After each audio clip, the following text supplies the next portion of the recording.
এক পর্যায়ে আমার শরীরে কাঁপুনি চলে আসে, আমার মুখ দিয়ে লালা বের হয়ে যায়। কতটা পাষণ্ড করে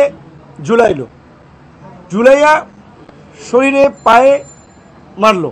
যে আয়নাঘরের গল্প আপনারা শুনেছেন, এক একজনের সাথে কিন্তু এক এক রকমের আচরণ করা হয়। আমাকে 18ই জুলাই ভোর রাতে বা মধ্যরাতে 3টা কি 3:30টার দিকে আমাকে তুলে নিয়ে যাওয়া হয়। আমি তো আমার ছোট বাচ্চা আমার কাপড়ে প্রস্রাব করে দিয়েছিল, আমার কাপড়টা ভিজা। আমি বলেছিলাম যে ভাই আমি কাপড়টা চেঞ্জ করে যাই। চিলে যেমন শিকার করে ঠিক অমনিভাবে গেঞ্জি এখানে আমাকে একেবারে চাইন দোলা করে আমাকে টেনে এসে নিচে নামালো। আমার বাচ্চা প্রস্রাব করা কাপড়টা পর্যন্ত আমাকে চেঞ্জ করতে দিল, আমার পায়ের জুতাটা পর্যন্ত আমাকে নিতে দেয় নাই। কিন্তু গাড়িতে উঠেই এই জম টুপি বলে যেটা, কালো টুপি পরাইলো, হাই সাউন্ডে মিউজিক গাড়িতে, অর্থাৎ আশপাশের কোনো শব্দ টব্দ আমি শুনতে না পাই। তারপরে রাতেই নিয়ে গেল, নিয়েই চোখ মুখ বেঁধে জিজ্ঞাসাবাদ এবং সেই সাথে অমানবিক, মানে বলতে পারেন যে আপনার অমানবিক মারধর করে। এক পর্যায়ে আমার শরীরে কাঁপুনি চলে আসে, আমার মুখ দিয়ে লালা বের হয়ে যায়। তারপরে তারা ডাক্তার আনে। তাদের সিস্টেম কতটুকু মানে মানসিক নির্যাতন করার জন্য উন্নত সিস্টেম। এই নির্যাতনের পরে তার ডাক্তার আনে, ডাক্তার চোখ বাঁধা আমাকে ইনজেকশন দেয়। আমি ইনজেকশন দেয় কিসের ইনজেকশন? এটা কি ভালো না মন্দ, না এর সাথে কোনো জীবাণু ঢুকিয়ে দিচ্ছে আমি তো জানি না। আমি চোখটা কাপড়টা একটু সরিয়ে ভদ্রলোককে দেখার চেষ্টা করেছিলাম, সে খাপ করে আমার হাত ধরে ফেলছে। পরে ওনারে কথা বলতে বলতে জিজ্ঞেস করলাম, উনি বলে আমাকে মাঝে মাঝেই এরকম আনে।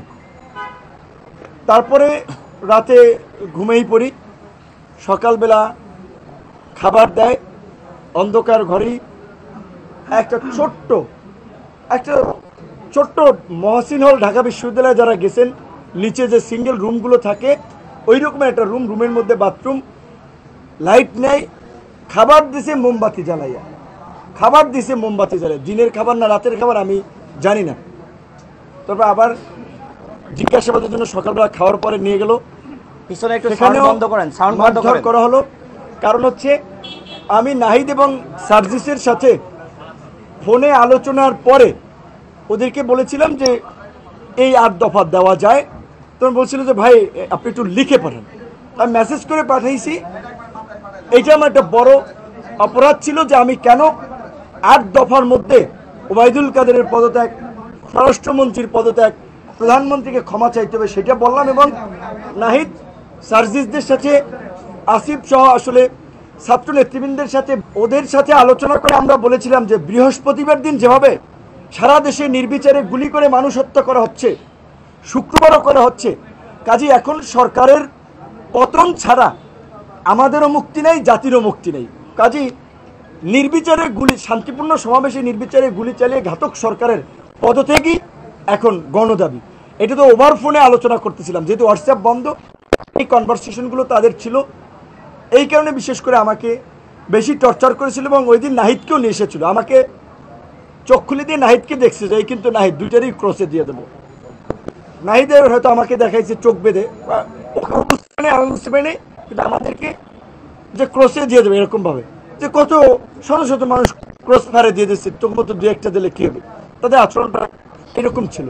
তারপরে আমাকে শুক্রবার দিন নিয়ে সারাদিন, শনিবার দিন পুরো ডে, রবিবার দিন আমাকে 11টার দিকে কিন্তু ডিবি কার্যালয়ে দেওয়া হয়। তখন আমি ঘুরিয়ে পুলিশের পায়ে ভর দিয়ে ডিবি কার্যালয়ে আসি। ডিবি কার্যালয়ে ওখানে এডিসি অ্যাডমিন ছিল শাহিন শাহ, কতটা পাষণ্ড করে ঝুলাইয়া শরীরে পায়ে মারলো। কেন মারছে জানেন? তাদের কিন্তু বেশিরভাগ ক্ষোভ হচ্ছে যে শালা তুই প্রধানমন্ত্রীকে নিয়ে কেন গালিগালাজ করিস, তুই আওয়ামী লীগের আমলে ভিপি হইছস, তুই সরকার উৎখাতের আন্দোলনে কেন তারেক রহমানের টাকায় তারেক রহমানের হয়ে তুই আন্দোলন করস। এই ল্যাঙ্গুয়েজ মানে প্রফেশনাল কোনো খুব জিজ্ঞাসাবাদ না, জিজ্ঞাসাবাদ যা করেছে। আবার একটু দেখেন, এই যে নাট্যকার ডিবি হারুন, আমি বলছি যে ভাতের হোটেল ম্যানেজার, আমি বলছি যে তিনি নাট্যকার, দারুণ অভিনেতা, নাট্যকার ডিবি হারুন আন্দালিব রহমান পার্থর সাথে আমার ব্যক্তিগত সম্পর্ক ছিল। আমি ঈদের আগে তাকে বলছিলাম যে আমি একটু ওই ফ্যামিলি ক্রাইসিসে আপনি 10 লাখ টাকা আমাকে ধার দেন, আমি আপনাকে আবার দিব হানে। তো সে বলছে যে তোমার সাথে তো আমার ধারের সম্পর্ক না, ঠিক আছে এই এখন এইটা নাও, আর যদি মেকআপ না হয় আবার নিও। সে 4 লাখ টাকার ধার, মানে আমাদের একটা ব্যক্তিগত সম্পর্কে যে ঈদের আগে সেইটারে বানাইছে 64 লাখ টাকা দিছে নাকি, এখন কত ধরনের রংচং মাখাই প্রচার করলো। এবং এই যে ধরেন সেই সময় টিভি, 71 টিভি বা এরকম ধরেন আরও অনেকে রংচং মাখিয়ে প্রচার করেছে। এখন আমি সময় টিভির স্টাফদের দোষ দেবো না, 71 টিভির স্টাফদের দোষ দেবো না, তারা তো চাকরি করে, তাদের অর্ডার ক্যারি করতে হয়, তারা করেছে। কিন্তু বিশেষ করে এই কথাটা এই প্রসঙ্গে চলে আসছে এইখানে, আমি নিজে এখন খুব উদ্বিগ্ন আমার নিরাপত্তা নিয়ে, দেশের ভবিষ্যৎ নিয়ে, যে দেশে যা চলছে এটা তো আর একটু নৈরাজ্য চলছে, এই নৈরাজ্য চলতে পারে না। এখনই মার্কেট দখল, বিল্ডিং দখল, টিভি চ্যানেল দখল, লঞ্চঘাট দখল, খেয়াঘাট দখল, মিল ফ্যাক্টরি দখল, এই যে কোন বাংলাদেশ? এই বাংলাদেশের জন্য কি আমরা বিপ্লব করেছি? আজকে আমরা তরুণরা এই যে এখানে বসে আছে যারা 18 সালে কোটা সংস্কার আন্দোলন করার কারণে মাইরে ককটেল দিয়ে তারে বলছে বিপিনুরা রাশেদ তারে এই ককটেল মিছিলে মারার জন্য দিয়েছে। প্রত্যেকটা এই শাকিলের মতো মানুষকে র্যাব আপনার অপহরণ করে নিয়ে